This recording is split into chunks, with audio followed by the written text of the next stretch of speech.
Aujourd'hui, on va réaliser un délicieux gâteau à la fraise. Il est super facile à faire et vous n'avez même pas besoin de four. C'est parti! On va commencer par réaliser le sirop. Donc pour ceci, on met dans une casserole 80 g de sucre, 200 ml d'eau, les zestes d'un demi-citron ainsi que son jus, un sachet de sucre vanille de 7 g et finalement 3 fraises qu'on a coupées en morceaux comme ceci. On va bien remuer puis porter à ébullition. Ça devrait prendre environ 10 minutes. Quand c'est fait, on va filtrer le tout pour retirer les petits morceaux de fraises ainsi que les graines. On va ensuite laisser le sirop refroidir tranquillement dans un bol. Une fois qu'il est froid, on va commencer le montage de notre gâteau. Donc je me munis de 30 biscuits à thé. Je vais venir les tremper dans mon sirop. Donc je ne vais les tremper que d'un seul côté pour garder le croquant. Mais si vous préférez, vous pouvez les plonger au complet. Donc j'ai aussi pris un moule carré sans fond.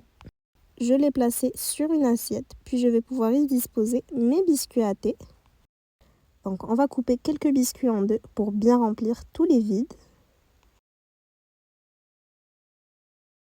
Quand on a fini la première couche, on va en refaire une deuxième. On va pouvoir laisser ça de côté, puis on va passer à la mousse à la fraise. On prend 350 g de fraises qu'on a bien lavées, puis on va les équeuter comme ceci. Ensuite, on va les couper en petits morceaux. Si vous aimez les recettes de gâteaux vraiment faciles, réalisables par n'importe qui, comme celle-ci, n'hésitez pas à me laisser un petit like pour me le faire savoir et pour m'encourager, ça me fera très plaisir. Et surtout, abonnez-vous pour ne manquer aucune recette qui pourrait vous plaire.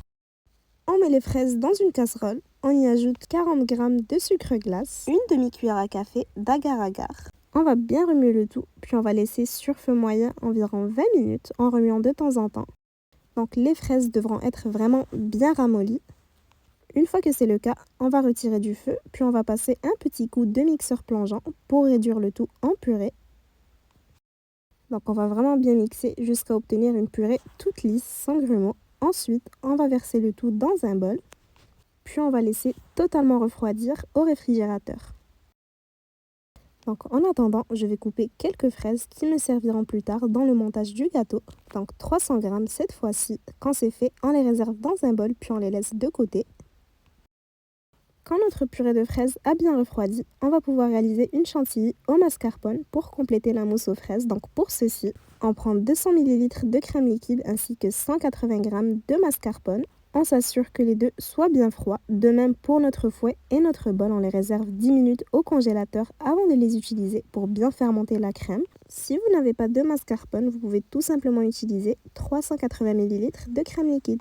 Donc on a bien fouetté jusqu'à obtenir une crème bien ferme. Par la suite, on va y incorporer la purée de fraises petit à petit. Donc entre chaque ajout, on va mélanger délicatement avec une maryse en soulevant la préparation comme ceci. Donc c'est pas obligatoire, mais pour faciliter le démoulage, je vais placer du papier rhodoïde autour de mon moule. On va verser sur les biscuits la moitié de la mousse à la fraise. On va bien l'étaler uniformément. Donc les ingrédients ici vous permettront de faire un gâteau pour 7-8 personnes. N'hésitez pas à multiplier ou bien à diviser les quantités selon vos besoins. Une fois qu'on a bien étalé la mousse, on va disposer les morceaux de fraises qu'on a coupés tout à l'heure un peu partout. Ensuite, on va ajouter l'autre moitié de mousse à la fraise. Encore une fois, on l'étale uniformément bien de partout, puis on va bien la lisser comme ceci. Maintenant, on va réserver le gâteau 4 heures au réfrigérateur. On va ensuite couper d'autres morceaux de fraises pour réaliser un coulis. Donc on en coupe 300 g, puis on va les réserver dans une casserole sur feu moyen. On y ajoute 2 généreuses cuillères à soupe de sucre glace, un peu d'extrait de vanille. Ensuite, on va bien mélanger le tout. Si vous avez besoin de revoir certains ingrédients, tous les détails sont en description. On va aussi ajouter 1/5 de cuillère à café d'agar-agar. On va bien remuer, puis on va encore une fois laisser cuire environ une quinzaine de minutes jusqu'à ce que les fraises ramollissent bien et que leur jus commence à s'échapper. Une fois que c'est fait, on va pouvoir transférer les fraises dans un mixeur et on va bien mixer jusqu'à obtenir un coulis bien liquide, comme ceci. On va ensuite le réserver au réfrigérateur jusqu'à ce qu'il refroidisse totalement. Après 4 heures au réfrigérateur, on va pouvoir ressortir notre gâteau, puis on va y verser le coulis de fraises qui a eu le temps de bien refroidir. On y verse la totalité, puis on va bien l'étaler de partout. Cette fois-ci, on va réserver le gâteau 2 heures au réfrigérateur. Ensuite, pour la brillance, on va laisser une feuille de gélatine se réhydrater dans de l'eau froide. On reprend le sirop où on a trempé les biscuits, puis on va le verser dans une casserole. Donc on va simplement le réchauffer un tout petit peu, puis après environ 5 minutes de réhydratation de la gélatine, on l'ajoute dans le sirop, puis on va bien mélanger pour la dissoudre. On filtre le tout, puis on va laisser tranquillement refroidir à température ambiante.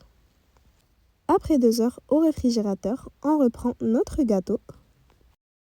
On retire délicatement le moule ainsi que le papier rhodoïde. On va bien égaliser les bords, puis on va pouvoir passer à la décoration.